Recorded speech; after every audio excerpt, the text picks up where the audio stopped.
Salam uşaqlar. Qardaşıma baxıram part 4. Başladıq. Bismillahirrahmanirrahim. Gözlərə bax. Ay maşallah, iri gözlərin. Qarnım da doydu, gedək səni yuyum. Yox yatışdırım qaçım. Şirin deyə şirin, yalansa. Qaçma hesilə. Pampesi gətirim, yaşdım. Nə baş verir? Sən uçmağı da bilirdin. Neynim? Mama demişdi soqqasını gətirməliyəm deyəsən. Harda deyə bu soqqa? Bismillah. Əzizlərin yuxusuna gir. Mən də deyirəm, soqqa niyə acil doğumdadır? Mama gəlsəydi quturardım bu uşaqdan. Nə yatmağım var, nə içməyim var. Ben insan değilim, ben yatmayayım. Allah yat öl. Televizyon üstündə yatdı ki. Nə qədər durmayıb, qoyum yerinə qoy yatsın. Vuş bu durdu ki. Nal danışım yatsın.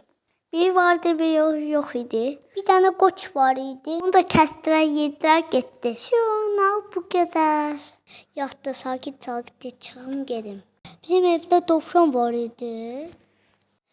Ay Allah, qapı açıqdı, çıxdı, getdi. Burada dovşanları yiyib dedi. Gedə görək hara gedir. Ay Allah, hara düşdüm mən? Allah'ım nereden geldim ben buraya ya?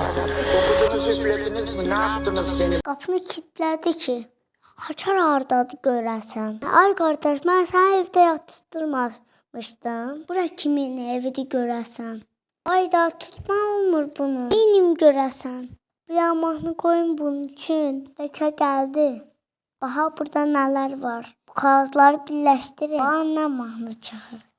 Nə yazılıb burada? Bunun şəklinə bax da. Getdi ye. Göster herkese gerçek yüzünü. Onlar arkadan avlar. Aha, tuttum səni. Bu nədir? Sən zəl qalasın, yenə etdi ki. Hər bunun üstünə basın görün nə olur. Gizli keçid. Düşdü zibilə.